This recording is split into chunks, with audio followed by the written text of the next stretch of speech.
Well, good day, viewers. Beautiful day today, a little muggy. Today we're working on a 2011, at least I believe it's a 2011 F150, and there's a couple complaints. One complaint is the cruise control doesn't work. Set, coast, on, off. Doesn't set, doesn't work. And the other complaint is an unwarranted ABS actuation. When you're coming to a normal stop, it goes into an ABS actuation at the last few feet. Don't see any warning lights on, so we're going to connect the scan tool to this thing and scan it, see if there's any codes related to it. Now, the customer did say that he changed the brake switch, not sure which one, I think the one on the master cylinder, and he also I asked him to make sure the high mounted brake light was working, and he said it is. So let's scan this vehicle. Well, that's typical. The odometer display is blacked out. No, you can't tell what the mileage is on it, and it didn't come up on the scan tool, but that's okay. We don't really need Channel that. 1. I stand corrected. It's a 2001, not a 2011. So we're going to have to go into it manually unless we could retrieve all memory codes. And you got to do that key on, engine off. Turn the heater fan off. Let's see if there's any codes. Channel 1. I'll pick up when we get to the end of this code scan. So no codes to report. Good, now we can start it up and put the AC back on.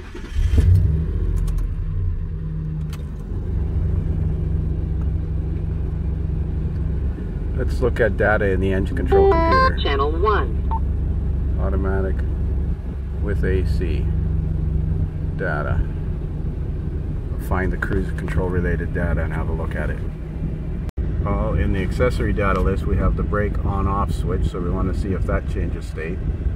And it does go from off to on. I believe that's the brake pedal switch. Brake on off, that's what blue stands for. Let's see if there's another cruise control data list.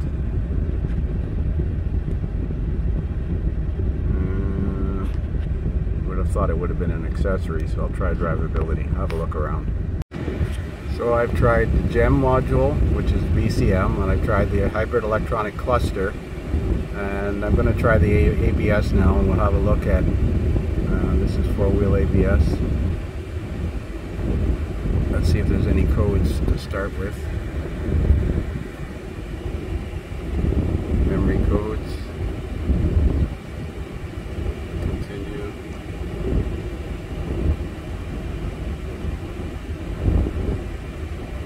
Okay.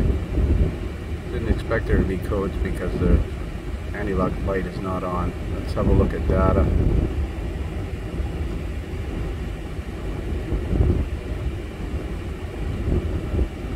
Left front, rear, actually I'll put the left front on top, and brake switch. That's pretty much all the data there is. So we're going to go for a road test and watch the wheel speeds, at least diagnose that portion of it.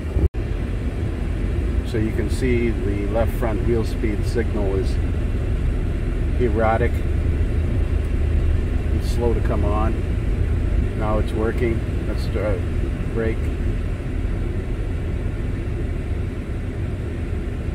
So if you notice here, this one was a little slower to come on and then jump straight up, whereas this one ramped up gradually. So he's probably got a rust jack sensor on the left front wheel bearing. I'll tell him that that's the issue. Well, I haven't experienced the unwarranted ABS actuation, but I can see the left front speed sensor is slower to come online and goes offline first. So like I said, it's likely got a rust jack speed sensor. I see the trip odometer is working now, but I'm going to take it for a road test and confirm in fact that the cruise isn't working. Also try pulling up on the brake pedal when I'm setting the cruise. Now shouldn't there be a cruise light that comes on when you press this button? I believe there's supposed to be a light in the dash that comes on when you press that button. I wonder if this thing needs a clock spring. Looking at the wiring for this cruise control, and I come to realize that it's old school. It has a standalone cruise servo with built-in module. It's not ECM controlled. Now it does show a brake switch, but only a single brake switch on this one, and that's brake pedal position. Now the switch input to the ECM is a separate switch in the same, separate contact in the same switch. So that could be working, but this switch may not be. We're going to have to do some manual multimeter testing at the cruise control module and the servo assembly, because there's no way you can scan this thing. It's not computer controlled. Oh, here's the pressure switch here. Oops. So there is a deactivation pressure switch. But we can test all of those circuits there.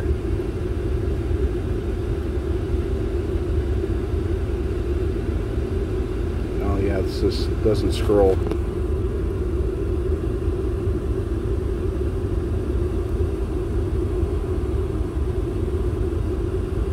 Actually, we can check this fuse in the central junction box. Seems to be on that circuit only. Central junction box. Is that the one under the hood or the one under the dash? I'll find out. So there's the pressure switch, and it definitely looks like it's been replaced. Got the recall done to it for catching on fire. The switches will leak brake fluid into the contacts and short out because that's live all the time.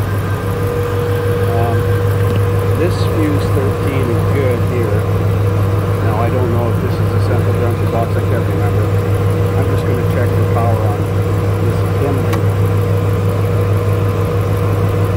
Let's see if we got power on this pin. So that'll qualify the fuse.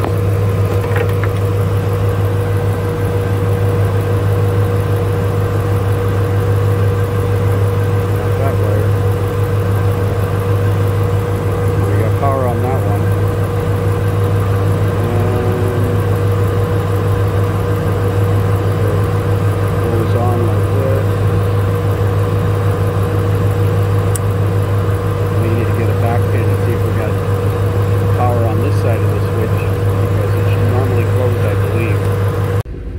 Contacts in the switch are drawn closed in the diagram. That typically means it's a normally closed switch, so it will open when there's brake pressure, and here it says in there 125 psi will change the state. So let's use a back pin to see if we got power on the black yellow wire.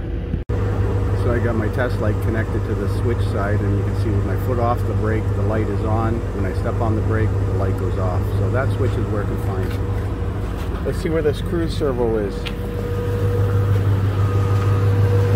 So here's the cruise servo here, and this is the electrical plug to it. Let's take this out, and we can qualify all the wires right at this plug. So I think that's probably the easiest thing to do. Print a diagram. Somebody's been here before. This connector is busted, but that's minor.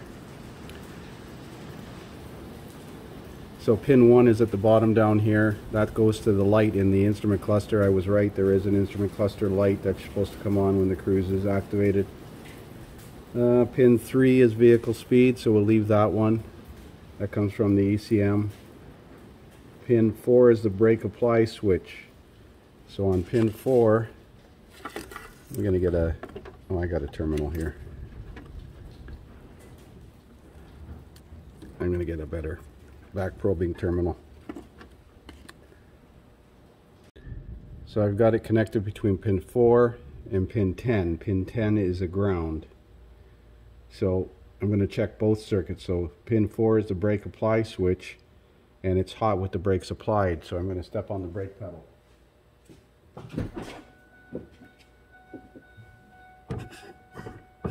Yeah, that's working. So that actually qualifies the ground at the same time. Now pin 5 is the control switch, 6 is the control switch ground, pin 7 is power and run. So let's take this off of here.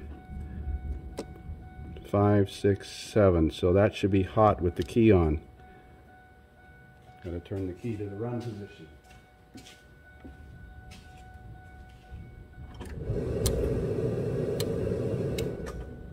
Okay, so we got power there in run position.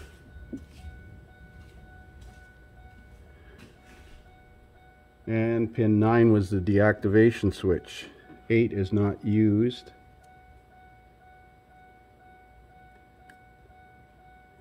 Nine is the deactivation switch, and that's hot until we step on the brake, and then it should go off.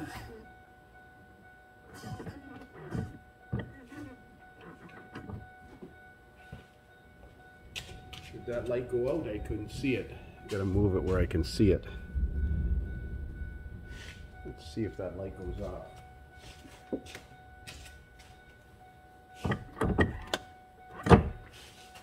Yeah. Okay, so now we got to qualify the cruise control switches.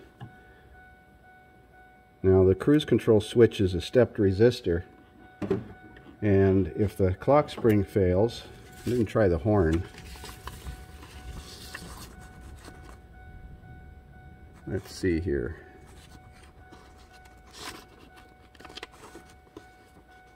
Here's the switch here. Let's put this down a bit.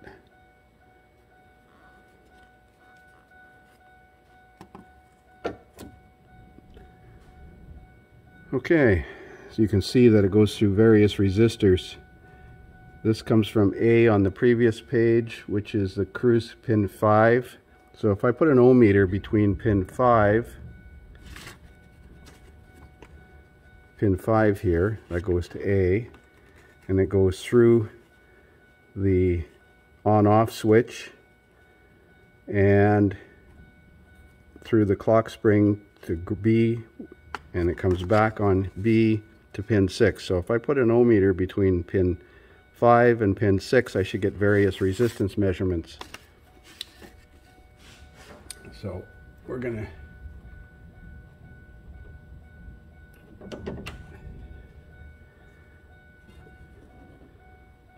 one, 2, 3, 4, 5, and 6. Let's get the ohm meter set up. So I got the ohm meter set up at 4,000 ohms to graph, and according to this diagram, none of the switches are closed at rest.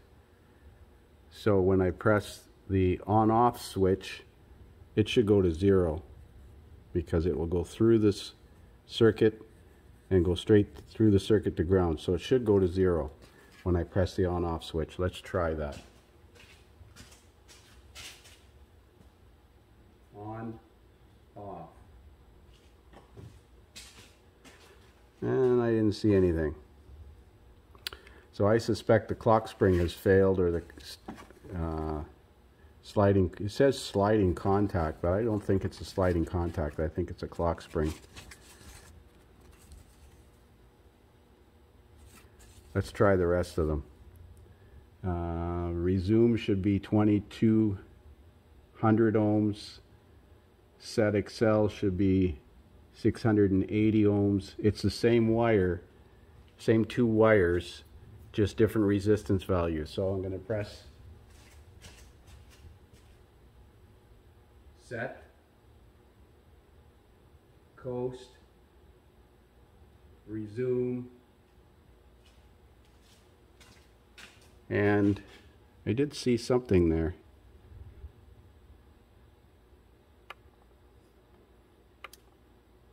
I'm going to put this where I can see it from the cab. Okay, so it is working, the set coast. There's set, 640 ohms. Well, that's 640,000 ohms. No, it can't be. I've only on 640 ohms. There's coast, 1100 ohms, 0.11. Well, that's 110. and 2.25K for Excel. So considering these three switches are working, the on-off switch is not working. So that explains why the cruise is not working, and it can't be a wiring problem because it's the same wires for all of the switch functions. So it's got to be a problem with this on-off switch. It's a momentary ground and it's not grounding it. I'm going to take the airbag out of this thing. So I've got the cruise module plugged back in, and I'm back pinning pin 5. With the key on, I read 7.95 volts relative to ground. And when I press the set button, it drops to 3.56. When I press the coast button, it drops to 1 volt. When I press the resume button, it drops to 5.75 volts. But when I press the on button, it goes open. And I don't think it's supposed to. I think it's supposed to drop to 0. When I press the off button, it doesn't do anything. I'm going to look closer at that schematic. So the only two wires I didn't really qualify at that are at the cruise servo is the output light wire, or the illumination light, or the control lamp, or the on indicator light in the dash, and the vehicle speed signal. So I went back and did a visual look at this thing, and right where the wires come out of the tape, the wires are broken or corroded. So I'm sure it would work without the cruise indicator light, but it definitely won't work without a speed signal. So I found a troublemaker chart for built-in diagnostics, where you're supposed to enter self-diagnostics by holding the speed control off switch and cycling the key on, off, on, and then watching the blinking light. Well, the light doesn't work, so we're going to splice these two wires back together again, and hopefully that's going to restore the operation of this thing. So I got the voltmeter, graphing voltmeter, hooked up to pin 5 at the cruise control servo, and when I press the on button, the voltage goes up to 11.47. When I press the off button, it goes down to 0. That's the only time it goes to 0. Set is 3.5. Resume is 5.7. And Excel is 1 volt. Now, in that troublemaker chart, it suggests to hold the cruise button, the off button. Can you hold that button? Mm-hmm. Just hold it down, and then turn the key off, on. Now it actually flashes to indicate it's in self-test mode, but we're going to try it now and see if the cruise works. So I learned something on this. The cruise light only comes on when it's actually in cruise, not when the cruise is active, or actively armed, if you will. Let's see if it climbs this hill. Yeah. Well, like I said, it probably would have worked with that cruise indicator light circuit malfunction, but it definitely wouldn't work with a single, without a vehicle speed signal. So as Ivan would say, no parts required. Thanks for watching.